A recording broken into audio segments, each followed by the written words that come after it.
¿Ustedes en qué piensan cuando oyen hablar de vampiros? Yo, que soy de la vieja guardia, de inmediato imagino condes vestidos de frac, castillos góticos, brumosos paisajes de Europa del Este. Ustedes, millennials, lectores de las crónicas vampíricas de Anne Rice, seguro que piensan en el barrio francés de Nueva Orleans y en los pasadizos subterráneos de París. Pero lo cierto es que el vampiro no es exclusivo de Transilvania ni de Luisiana. Los bebedores de sangre son una figura recurrente en el folclore de muchos pueblos. Y desde que los irlandeses Stoker y Le Fanu lo popularizaron como figura literaria a finales del siglo XIX, escritores y cineastas han aprovechado el tema, yendo mucho más allá de las leyendas de Europa Oriental que dieron pie a Drácula y a Carmila. En México la inspiración sobra. Tenemos vampiros autóctonos para dar y regalar. Los náhuatl de Tlaxcala y Puebla, por citar un ejemplo, temían a la Tlahuelpuchi, bruja capaz de convertirse en fuego vaporoso, insaciable bebedora de sangre de niños, aunque, de no poder conseguirlos, se conformaba con la sangre del ganado. Dicen que no siempre mata a su víctima, sino que en ocasiones se contenta con extraer sangre del cuello de su presa, dejando moretones y chupetones en sus víctimas. De ahí viene, ni más ni menos, la expresión coloquial "ya te chupó la bruja". Así que ya saben, si un día su pareja les encuentra misteriosas marcas en el cuello, échenle la culpa a Tlahuelpuchi. El mundo maya también tiene lo suyo. Allí está Camazotz, cuya forma de gigantesco murciélago aterra a los hombres. En el Popol Vuh, Camazotz está asociado a la muerte, a la noche, a los sacrificios humanos. Es uno de los monstruos del Xilhaba, el lugar oculto, el reino de Ultratumba, donde lo vemos arrancar cabezas a mordiscos. Y en la Gran Tenochtitlan tampoco podemos minusvalorar a las Cihuateteo, las mujeres que morían en el parto. Respecto a ellas, la mitología mexica es ambivalente. Por un lado, se considera que era una muerte tan honorable como la muerte del guerrero caído en batalla. Por ello, las Cihuateteo y los guerreros acompañan al sol durante su trayecto celeste. Pero, en ocasiones, también se las describe como mujeres esqueléticas de garras pavorosas que devoran a los viajeros desprevenidos en los caminos desiertos. Y no solo hay mitología prehispánica de bebedores de sangre, en la ficción contemporánea también hay muchos vampiros con un orgulloso pasaporte mexicano. Cronos, de 1993, ópera prima del mexicano Guillermo del Toro, es una historia de vampiros de principio a fin. La película está magníficamente ambientada en la Ciudad de México. Jesús Gris, un afable anticuario, se topa accidentalmente con un extraño escarabajo mecánico, obra de un alquimista virreinal. El artificio muerde a Juan Gris, quien a la vez se revitaliza, pero desarrolla una sed de sangre. Es, digo yo, una de las mejores películas de terror del siglo XX. Lamentablemente no es del todo apreciada. Del crepúsculo al amanecer, proyecto conjunto de Robert Rodríguez y Quentin Tarantino, comenzó como una modesta película de comedia negra ambientada en la frontera norte de nuestro país. Los protagonistas cometen el error de parar a descansar en un tugurio de mala muerte que resulta ser el cuartel general de una sedienta parvada de bebedores de sangre a quienes acaudilla una poderosa y cruel vampiresa que durante el día se hace pasar por teibolera o algo así.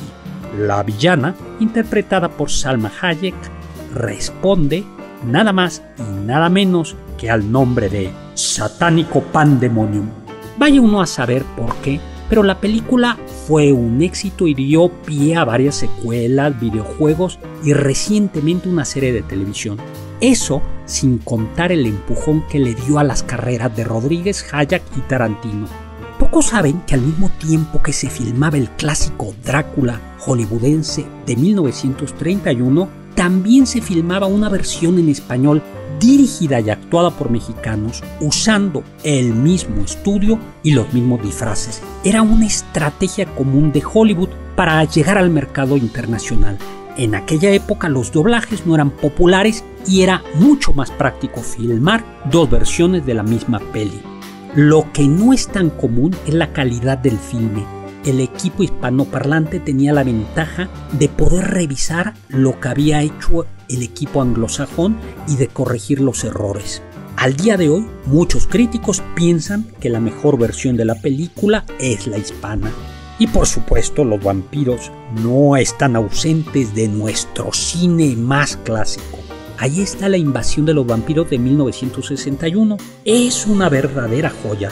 El Dr. Albarrán, interpretado por Rafael del Río, llega a la hacienda de las ánimas, habitada por don Gonzalo, un viejo marqués, suegro del conde Frankenhausen, Carlo Agosti.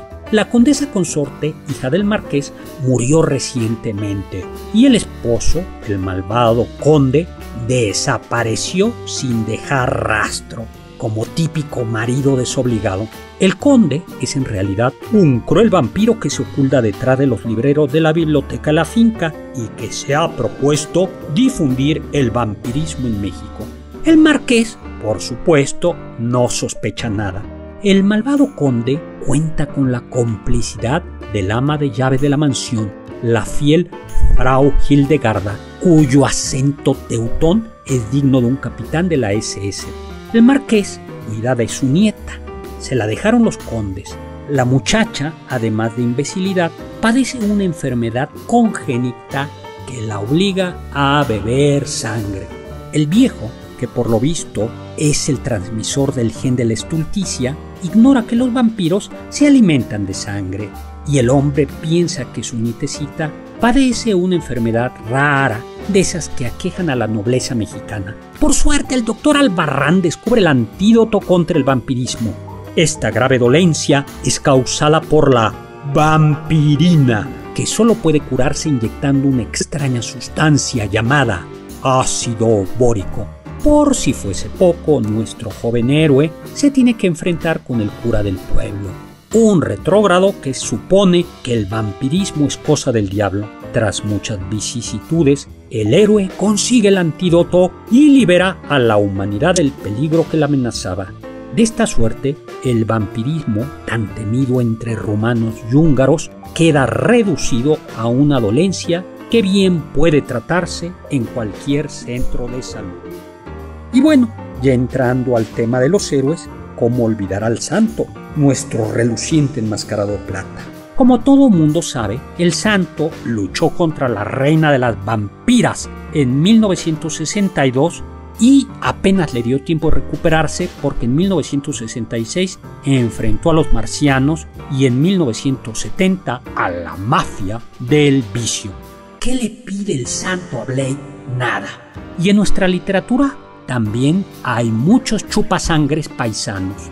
The Dresden Files, saga de fantasía urbana del norteamericano Jim Butcher, tiene a los vampiros de la Corte Roja. Son horribles murciélagos humanoides, muy parecidos al Camazotz de los mayas, aunque saben ocultarse bajo atractivos disfraces humanos. Estas criaturas provienen de Mesoamérica, donde se hicieron pasar por dioses a los ojos de mayas y mexicas, y al menos en el universo de Butcher, este es el origen de la tradición de sacrificios humanos en Mesoamérica. ¿Cómo la ven? También la vilipendiada saga Crepúsculo de Stephanie Meyer tiene lo suyo.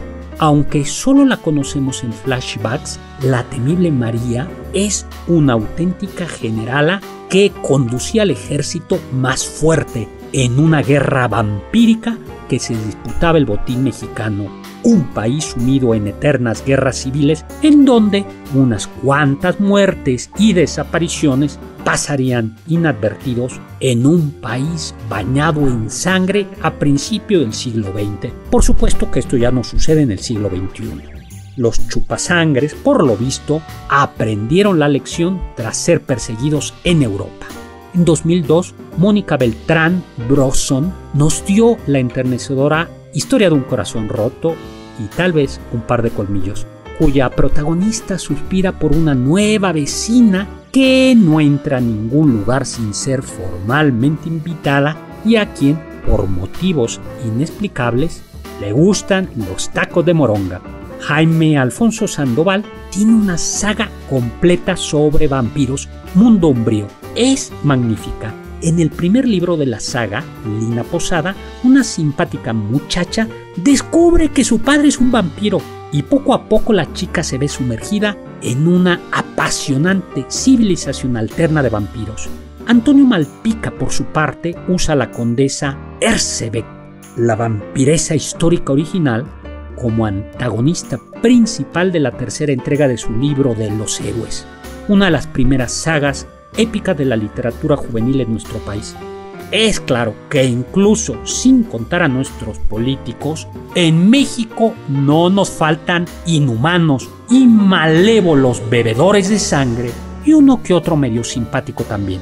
Así que, si sospechan de su último ligue, al que solo lo ven de noche, o de algún compañero del trabajo alérgico al sol, yo aconsejaría que se apresuren a invitarlos a un buen restaurante español o italiano y pedir todo el pan de ajo que se pueda, por si las dudas. Yo soy Héctor Zagal, mi Twitter @hzagal, Zagal con Z. Los invito a seguirme en mi canal de YouTube, pero los invito sobre todo a seguir el consejo de Immanuel Kant: sapere aude, atrévete a saber.